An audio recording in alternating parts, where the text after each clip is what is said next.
Gujarat Titans fan, ये match दिक्कत कर सकता है और अगर अगला मैच कुछ ऐसा ही हुआ तो बड़ी दिक्कत हो सकती है, बिकॉज आरसीबी ने अगर अपना नेक्स्ट मैच जीत लिया तो आरसीबी टेबल टॉपर हो जाएगी। आरसीबी के पास दो मैच बचे हुए हैं और दो मैच बचे हुए हैं पंजाब किंग्स के पास। तो अगर वो लोग जीत गए तो थोड़ी सी गुजरात का प्रॉब्लम इसलिए होगी बिकॉज गुजरात नीचे आएगी, और अगर आप नीचे आए तो भैया आपको पता है मल्टीपल टाइम्स जीतना होता है, तब जाकर के आप फाइनल खेलते हो। खैर उस टाइम पर क्या होगा क्या नहीं होगा ये हम आरसीबी वाले मैच के बाद बात करेंगे, बट फिलहाल जो आज हुआ थोड़ी सी उस पर नजर। हालांकि बहुत लोग इस बारे में बात कर रहे हैं कि यार टॉप थ्री वाली जो स्ट्रेंथ जो वीकनेस में कन्वर्ट हो गई है, यही प्रॉब्लम है। आई मस्ट से कि नहीं, टॉप थ्री ने आज ऐसा नहीं है परफॉर्म नहीं किया जस्ट बिकॉज टॉप थ्री ने एक्सपेक्टेशन बहुत बढ़ा दी है तो हमें उनके 30-35 कम लग रहे हैं, लेकिन यूजुअली टीम में 30-35 मारने वाले खिलाड़ी जो है वो अप्रिशिएट किए जाते हैं अगर वो लगातार मार रहे हैं। आज भी टॉप थ्री चला है, बहुत बड़ा कुछ करके नहीं दिया। आज फेल जो हुए वो बॉलर्स फेल हुए।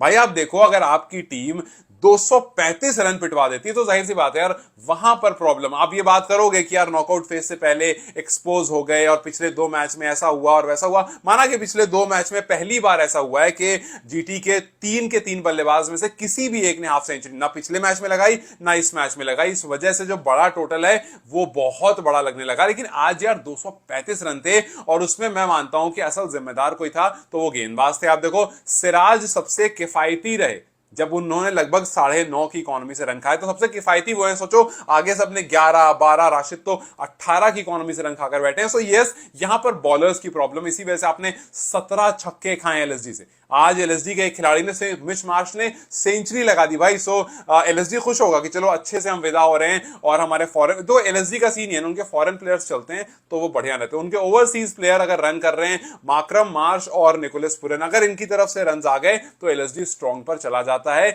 ये केस जीटी के साथ नहीं, जीटी अपने इंडियन प्लेयर को लेकर भी स्ट्रॉन्ग है और वहां पर स्ट्रेंथ जरूर है। लेकिन जैसा मैंने कहा भाई बॉलर्स की तरफ देखो, सिराज ने 4 ओवर में 37 रन दिए, विकेट एक भी नहीं मिला, तब जाकर के मैं कह रहा हूं सबसे किफायती थे। क्योंकि आप अरशद की तरफ देखो 3 में 36 खा गए, 12 की इकोनॉमी। रबाडा की तरफ देखो 4 में 45 खा गए, 11.5 की इकोनॉमी। प्रसिद्ध कृष्णा जो आपके सबसे सक्सेसफुल बॉलर हैं, विकेट नहीं मिली बट 4 में 44 खा गए। साई किशोर जो कि सबसे सक्सेसफुल में से एक है, 3 में 34 खा गए। सो ये जो लिस्ट है ना, उसके बाद राशिद खान पर खत्म होती है जहां पर उनसे ज्यादा ओवर। आप सोचो आप राशिद खान से 2 ओवर करा रहे हो, ये बताता है कितनी बड़ी प्रॉब्लम इनकी बॉलिंग डिपार्टमेंट में आ रखी है 2 ओवर में। और इस पूरे टूर्नामेंट में राशिद खान अच्छा नहीं कर पाए, इसको अग्री करने में, एक्सेप्ट करने में कोई दो राय नहीं है कि हाँ राशिद स्ट्रगल कर रहे हैं, आउट ऑफ फॉर्म चल रहे हैं और इसका फायदा दूसरी टीमों को हो रहा है। अगर बॉलर्स नहीं चलेंगे और अगर टॉप 3 जो है वो भी नहीं चलेंगे तो जीटी के लिए मुसीबत जरूर आ जाएगी। और जैसा मैंने कहा पिछले 2 कंसेक्यूटिव मैचेस में टॉप 3 का 50 रन स्कोर ना करना थोड़ा ट्रबल जरूर करेगा, बट अगर गेंदबाज फॉर्म में आ जाएंगे तो ये ट्रबल थोड़ी सी सॉल्व हो सकती है। भाई एक दिन कोई गलती करे दूसरा उसको सॉल्व तो करे, हर दिन थोड़ी एक इंसान अब जिम्मेदारी लेकर बैठा रहेगा। लेकिन इनके भाई मिडिल ऑर्डर रन किए, शाहरुख ने रन किए, हाँ तेवतिया ने रन नहीं, रदरफोर्ड, शाहरुख सब ने रन किए। लेकिन ऑन द अदर साइड अगर आप एलएसडी की बात करोगे then Marsh must be very happy, क्योंकि उनके भाई ने ये काम 2008 में किया था। शॉन मार्श ने 2008 में सेंचुरी लगाई थी। मिच मार्श आईपीएल लगातार खेल रहे थे, सेंचुरी नहीं लगा पा रहे थे। इस बार मिच मार्श ने भी आकर के शतक ठोक दिया और इस सीजन में पहला ओवरसीज प्लेयर बन गए जिसने शतक थोड़ा ठोका है। सो 2025 में मार्श ने ठोका, 2008 में भी मार्श ने ठोका था, वहां शॉन मार्श थे और यहां पर मिच मार्श हैं। लेकिन यस, जिस तरह से आज मिच मार्श ने खेला, यू मस्ट अप्रिशिएट भाई। 64 बॉल्स में 117 रन, 10 चौके, 8 छक्के, मतलब इन्होंने अकेला ही जीटी को जो है बैकफुट पर डाल दिया था। जिस तरह से राशिद को मार रहे, जिस तरह सारे ही प्लेयर्स को मार रहे थे, बैकफुट पर इन्होंने डाल दिया था। और उसके बाद जो बचा कुचा काम था वो निकोलस पुरन कर गए। और इनका पूरा रहा है, मतलब पूरे सीजन का ऐसे आप सोचो मिच मार्श को इस बार देखो तो आपको बहुत सारे बड़े स्कोर दिख जाएंगे। 72, 72 दिख जाएगा, 52 दिख जाएगा, 30, 81, 60, 45, 65 और आज 117। सो इस पूरे के बीच में आपको 0, 4, 5, 2, 3 आपको छोटे स्कोर जरूर दिखेंगे। लेकिन over the period of time इस सीजन में मार्श ने काम किया और वैसा ही काम over the period of time इस सीजन में निकोलस पुरन ने किया। आप सोचो निकोलस पुरन बीच में आउट ऑफ फॉर्म गए, वहां पर एलएसजी का जो है डामाडोल हो गया, नीचे जाने लगे, वरना एलएसजी बहुत बढ़िया कर रहा था।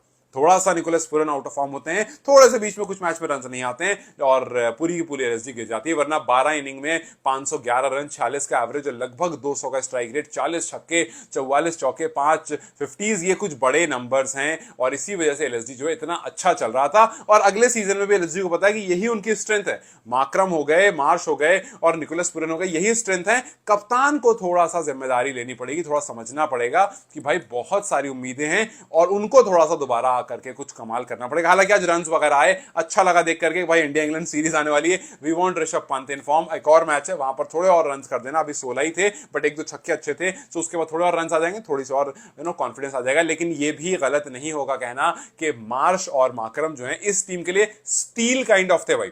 3.5 करोड़ में आपको मार्च मिले थे, पूरा सीजन चल के दिया बंदा। माकरम 2 करोड़ में बेस प्राइस में आपने उठाया था, पूरा सीजन चल के दिया। निकोलस पूरन को खैर आपने रिटेन किया था। पंत अपने पैसे की जो वैल्यू है उसको प्रूव नहीं कर पाया। यार माकरम से एक और चीज याद आई, वो जो माकरम को नो बॉल आई थी यार, वो नो थी यार। मतलब आई नो कि टेक्नोलॉजी की वजह से आप कह सकते हो कि हाँ यार वो नो बॉल नहीं थी, बट यार बहुत ऊपर से थी यार वो। अगर टेक्नोलॉजी को हटा दो 1 मिनट को तो किसी भी केस सिनेरियो में वो नो ही बॉल थी। बट ठीक है, एडवांस टेक्नोलॉजी और बैटर्स के लिए मुसीबत, ये बात जरूर सही है। लेकिन वो आम दिनों में या फिर जहां पर वो टेक्नोलॉजी नहीं होती वहां पर एनी केस सिनेरियो में वो नो बॉल ही होती। बट कभी कभी टेक्नोलॉजी का नुकसान भी होता है, सो जब टेक्नोलॉजी सामने आई उसका भारी नुकसान हो गया। लेकिन एलएसजी को खास नहीं हुआ बिकॉज 235 रन बोर्ड पर लग चुके थे। आपको उससे ज्यादा कुछ करने की जरूरत नहीं थी। आपके मिचमाश ने शतक ठोक दिया था और जीटी के लिए एक बहुत बड़ी मुसीबत थी। इस वजह से 33 रन पीछे रह गया जीटी। लेकिन अगर आप देखो, जैसा मैंने कहा, टॉप 3 ने दिक्कत नहीं की। अब सोचो पहली विकेट गिरती है 46 पर साई सुदर्शन की, अच्छा आप कर रहे थे, 4.3 ओवर्स में 46 पर पहली विकेट गिरती है। शुभमन गिल की दूसरी गिरती है 7.6 ओवर में 85, मतलब आप ऑलरेडी 10 रन पर ओवर से आगे चल रहे। जॉस बटलर आउट होते हैं 9.3 ओवर में 96 पर और फिर रदरफोर्ड आउट होते हैं 16.1 में 182 पर। आप सोचो 16 ओवर में 182 पहुंच चुके, मतलब आखिरी के 4 ओवर में आपको कुछ 50-55 रन चाहिए थे और वहां पर शाहरुख टिके हुए थे, अच्छा खेल रहे थे, उनका साथ किसी नहीं थे। वरना आप देखो साई 21 आउट हो गए, गिल ने 35 किए, बटलर ने 33 किए, रदरफोर्ड ने 38 किए, उसके बाद शाहरुख ने 57 किए सिर्फ 29 बॉल में, लगभग 200 के स्ट्राइक रेट से। सो रन ऊपर में सबने किए, लेकिन शाहरुख के साथ अगर तेवतिया चल जाते ना तो वो चेस हो जाता। यहां पर मामला ही तेवतिया, पिछले मैच में भी थोड़ा सा मामला ऐसे ही रहा, इस मैच में ऐसे ही रहा। सो तेवतिया को मौके, मैंने पहले भी कहा आपसे, तेवतिया ने इस पूरे टूर्नामेंट में ज्यादा गेंद नहीं खेली, उन्होंने मुश्किल से 50-60 बॉल खेली है पूरे टूर्नामेंट में। सो जिस बंदे ने बॉल ही नहीं खेली वो लास्ट में स्ट्रगल तो करे। लेकिन अच्छी बात है कि आप शुरू में हो जा रहा भाई, आपको प्ले ऑफ में जाने से पहले पहले अगर तेवतिया भी टेस्ट में आ जाए तो अच्छा रहेगा। वरना आपका मिडिल ऑर्डर चला यार, आपको रदरफोर्ड और शाहरुख दोनों ने रन करके दिए हैं, आपको तेवतिया आते आते थोड़ा रन जो है वो मामला रुक गया। और नीचे आपका अरशद राशिद है, वो एड ऑन कर सकते हैं, लेकिन आप उन पर डिपेंड नहीं होगे। बट हाँ, रन आपको मिला है, बस तेवतिया की तरफ से थोड़ा बहुत कुछ अगर आ जाए तो